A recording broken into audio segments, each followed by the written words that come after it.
नमस्कार, आप देख रहे हैं सबसे बड़ा सवाल। मैं हूं परवीन शेख। प्रधानमंत्री नरेंद्र मोदी की अध्यक्षता में कैबिनेट की अहम बैठक हुई, जिसमें देश की नीतियों को दिशा बदलने वाले कई बड़े फैसले लिए गए। 3 बड़े फैसलों ने सियासी हलचल तेज कर दी है। 2027 में पहली बार डिजिटल जनगणना होगी। सरकार ने इसके लिए 11,000 करोड़ रुपए से ज्यादा की बजट की मंजूरी दी है। इसके अलावा कैबिनेट ने कोल सेतु विंडो को मंजूरी दी और इसके साथ ही सरकार ने 2026 सीजन के लिए कोपरा के मिनिमम सपोर्ट प्राइस को भी मंजूरी दी है।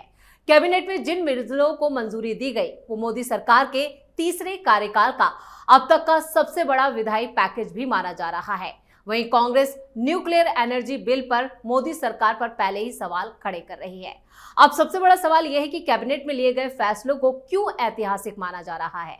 इस पर चर्चा के लिए स्टूडियो मौजूद हैं कैपिटल टीवी के editor in chief doctor Manish Kumar. Sir, आपका बहुत बहुत स्वागत है। धन्यवाद। मोदी कैबिनेट काफी अहम बैठक थी ये, और इसमें जो फैसले लिए गए वो इतने ऐतिहासिक क्यों? देखिए, जो सबसे बड़ा फैसला है और जो बहुत लोगों की मुराद थी, कुछ दिनों पहले तक जनसंख्या जनगणना, ओबीसी कितने, एससी कितने, यही डिमांड कर रहे थे राहुल गांधी जी। तो प्रधानमंत्री मोदी ने कहा तथास्तु, जो आपको चाहिए वही दे देते हैं, आपकी मन की मुराद पूरी कर देते हैं। अभी आप देखिएगा, जब पैसे तो आज रिलीज हो गए जी, बता दिया गया 2 चरणों में किया जाएगा, और जब इसकी शुरुआत होगी फिर यही लोग भागेंगे कोर्ट कि ये क्या हो रहा है, ये क्यों हो रहा है, ये जनगणना नहीं, ये एनआरसी हो रहा है। अभी आप देखते जाइए क्यों राहुल गांधी और विपक्ष वो अपनी ही उलझनों में और अपनी ही झूठ और फरेब फंसता चला जा रहा है। आपको बस एक एग्जाम्पल मैं आज दे दूं। कल खबर आई कि यूपी के अंदर 86 लाख वोटर का कोई अता पता नहीं है। इसमें वो नहीं है जो मर गए या जो माइग्रेट कर गए या जिनका नाम डबल है। ये वो लोग हैं जिनका कुछ अता पता ही नहीं चल रहा। और सरकार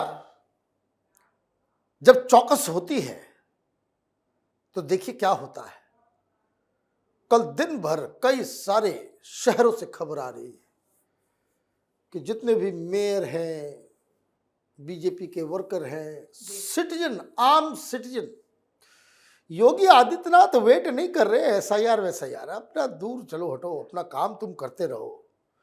लेकिन मौका लग गया है कि इस मौके का इस्तेमाल आप सफाई अभियान में करें। और इसकी शुरुआत कैसे हुई जी? लखनऊ की लेडी मेयर, वो सैल्यूट करना चाहिए देश को कि जब एसआईआर चल रहा है तो मेयर के रूप में तो जा ही सकती है, पता ही कर सकती है भाई यहां कौन है, यहां कौन है, यहां कौन हो। तो एक झुग्गी वाले इलाके में गई, और मैं आपको बता दूं, यूपी के बहुत सारे नगर निगमों से कहीं 100, कहीं 150, कहीं 200 वर्कर गायब हो गए, भाग गए, सब बांग्लादेशी। ना सिर्फ दिन में बल्कि ये अभियान रात में भी बहुत तेजी से, और वो रात में भी कर रहे हैं। वो क्यों कर रहे हैं जी? और कहां से इसकी शुरुआत हुई? शुरुआत यूं हुई कि मेयर साहिबा वो गई तो मालूम चल रहा है कि सबका एड्रेस जो है बरपेटा, बरपेटा, बरपेटा, असम। बड़ी अच्छी बात है। अब इन्होंने कहा कि जरा पता करो ये बरपेटा कोई बहुत बड़ा शहर है क्या? मालूम चला छोटा सा कोई जगह है, छोटा सा ब्लॉक है, और सब फर्जी आधार बनाए हुए हैं। तो वहां तो एनआरसी हो चुका है। तो वो पूरा रैकेट समझ में आ रहा है कि बांग्लादेश से ये असम आए, और असम आने के बाद वहां आधार कार्ड बनाया, इलेक्शन कार्ड बनाया, राशन कार्ड बनाया, एड्रेस कहाँ का, जहां ये फर्जीवाड़ा चल रहा है, बरपेटा वाले सब लोगों ने डाल दिया। और उसके बाद वहां से वो निकल आए, लखनऊ आ गए, तो दिल्ली आ गए, तो नोएडा आ गए, हर जगह आ गए। यहां कोई पूछता भाई कहां से हो, तो भाई हम तो असम से हैं। असम में कहां से हो, तो बरपेटा में, ये देखो आधार कार्ड। अब कौन उसके खिलाफ कार्रवाई कर सकता है? तो अभी क्या हो रहा है टेक्निक कि वहां से ऑनलाइन मंगवा ले रहे हैं कि वहां जो एनआरसी हुआ है कि वहां कौन कौन ओरिजिनल है। मालूम चल रहा है कि वहां तो नाम ही नहीं है, और यहां जो है लोग घूम रहे हैं, पिता का नाम गलत, ये गलत, जगह का नाम गलत, कुछ से कुछ, कुछ से कुछ चल रहा है। तो ये जो भागम भाग, ये भगदड़, ये शुरू हुई है। अब यहां तो बैठे हुए हैं एक से एक दिमागदार लोग केंद्र में जी। अश्विनी वैष्णव साहब, उन्होंने आकर के घोषणा की कि हम डिजिटल इस बार जो है जनगणना करेंगे, है ना। तो वो कंप्यूटर रीडेबल वोटर लिस्ट मांग रहे थे राहुल गांधी कि वैसी लिस्ट दो कि जिसको कंप्यूटर पर डाल करके सब कुछ किया जा सके। तो अभी जनसंख्या भी वैसे ही होगा, जनसंख्या, लोगों की गिनती भी वैसे ही होगी, सब कुछ digitalised. And that is in real sense, कौन व्यक्ति कहां रह रहा है, कहां का है, कैसे है, वो एग्जैक्ट मालूम चलेगा। ये सब आधार वाधार, ये सब अभी तक एसआईआर में जितने लोग पकड़े गए हैं ना, उनकी काउंटिंग हो जाएगी, डिजिटल फुटप्रिंट इनका तैयार हो जाएगा, इनके बारे में सारी जानकारी आ जाएगी। फिर ये बंदे कन्याकुमारी में भी होंगे ना, उनको पकड़ लिया जाएगा, फिर ये बच नहीं पाएंगे, क्योंकि टेक्नोलॉजी का इस्तेमाल हो रहा है कि रियल सेंस में। पहले क्या था कि यहां भी लिखवा दिया, उधर भी लिखवा दिया, इधर भी लिखवा दिया।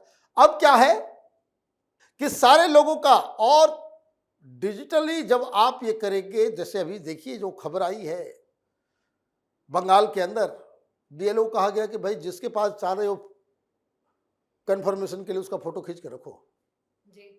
बाद में फंसोगे तो तुम्हारी नौकरी जाएगी। ये जो फर्जीवाड़ा कर रहे थे तुम लोग, जरूरत ज्यादा स्मार्ट बनने की कोशिश कर रहे थे, तो निपट गए। कल हमने आपको बताया कि किस तरीके से इलेक्शन कमीशन वाज शॉक्ड कि ये क्या हो रहा है, और बीएलए की जानकारी में, बीएलओ उसकी जानकारी में। तो जाति जनगणना भी होगी, तो जाति जनगणना होगी तो ये भी मालूम चलेगा कि कितने शहरों में, कितने राज्यों में, कितने, किस इलाके में, बॉर्डर इलाके में जनसंख्या में कैसा बदलाव आया है, ये भी मालूम चलेगा ना। अभी जैसे मैं कब से कह रहा हूं, और अब वो सारे टीवी वाले रिपोर्टर सब जो बता रहे हैं कि भाई ये तो सही बात निकली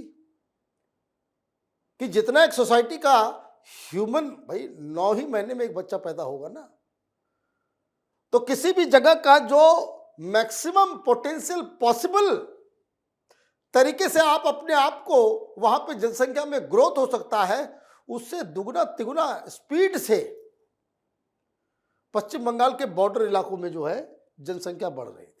लेकिन डॉक्टर साहब, सवाल ये है कि जिस तरह से देश के कई इलाकों की डेमोग्राफी बदली और विपक्ष जो बार बार यहाँ पर जो सेंसेक्स की मांग करता रहा, अब सीधा कैबिनेट में जो ये फैसला लिया गया है उससे विपक्ष की परेशानी बढ़ेगी, और क्या ये घुसपैठियों पर नकेल कसने का एक और बड़ा कारगर? ये सब कुछ एक बार जनसंख्या में आ गया, सबका डिजिटल इकट्ठा हो गया, इस आधार से बहुत सारी चीजें पकड़ी जाती है ना भाई जी, क्योंकि डाटा कलेक्ट किया। अब ये डाटा जो है वो कलेक्ट हो जाएगा सब लोगों का। और ये भी मैं आपको बता दूं, सबका डिजिटल होने का मतलब ये हुआ कि आपका थंब भी ले लेगा, आइरिस भी ले लेगा, सब कुछ ले लेगा,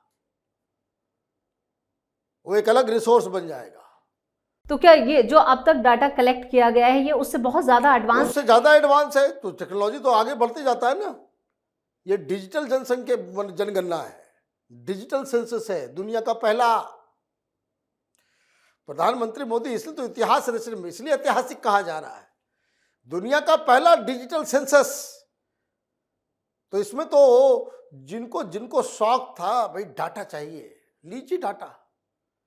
अब देखिए मैं आपको बता रहा हूं, फिर ये दाढ़ी टोपी वाले जो है कि ये जनसंख्या जनगणना नहीं, ये एनआरसी हो रहा है, ये जो है मुसलमानों को टारगेट। अरे भाई एक बात समझ लीजिए, क्या लखनऊ में ये खबर आ रही है कि लखनऊ के जो ओरिजिनल मुस्लिम बासिंदे हैं उनको भागना पड़ रहा है? क्यों भागेंगे वो जी? उनको कौन हटाएगा? उनका घर है, उनके पिताजी, उनके दादाजी, उनका पूरा खानदान है। वो लखनऊ से शिफ्ट करके जम्मू चला जाए, मुंबई चला जाए, उसको कोई हिला सकता है? नहीं हिला सकता। भाग करके आए, फर्जीवाड़ा किया और उसके बाद लोग आपके साथ खड़े हो जा रहे हैं। तो जो लोग खड़े हो जा रहे हैं ये फ्रॉड है। तो अभी तो ऐसा लग रहा है कि 1.5-2 करोड़ के आसपास यूपी में नाम कटेगा और ये समाजवादी पार्टी को वोट देने वाले लोग थे। ये सब मौलवी मौलानाओं के कब्जे वाले वोट बैंक थे। बांग्लादेशी हिंदू तो नहीं है वहां, वो फलाना बानो, फलाना ये वो सारे लोग पकड़े जा रहे हैं।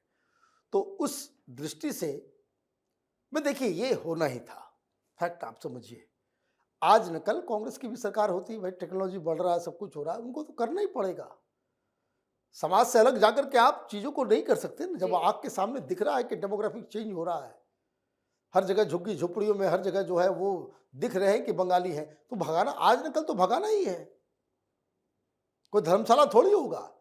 और अभी ब्यूटी क्या है, अभी चीफ जस्टिस जो उन्होंने 2-4, अब देखिए चीफ जस्टिस ने कह दिया कि भाई रेड कारपेट वेलकम दिया जाए क्या बांग्लादेशी और रोहिंग्या को, घुसपैठियों को।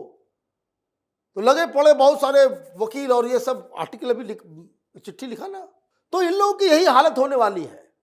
आपने मांगा जाति जनगणना, लीजिए सूद समेत डिजिटल जनगणना करके ये सारा दूध का दूध, पानी का पानी कर दिया जाएगा। और इस फैसले के लिए मोदी सरकार को धन्यवाद देना चाहिए। डॉक्टर साहब, इस तमाम जानकारी के लिए और सही और सटीक विश्लेषण के लिए आपका बहुत बहुत धन्यवाद। धन्यवाद। तो कैबिनेट के इन फैसलों से देश के मौजूदा सामाजिक और आर्थिक ढांचे में बड़ी तब्दीली होने वाली है। वहीं देश में रोजगार के मौके भी बढ़ेंगे। संसाधनों पर जिनका कब्जा अब तक जमाए बैठे थे उनको हटाया जाएगा। एक के बाद एक जो ये बड़े फैसले लिए जा रहे हैं उससे विपक्ष में भी हड़कंप मचा हुआ है। इस खास शो में इतना ही। वीडियो कैसा लगा कमेंट करके अपनी राय जरूर दें। वीडियो को लाइक करें, शेयर करें और कैपिटल टीवी को सब्सक्राइब जरूर करें। धन्यवाद।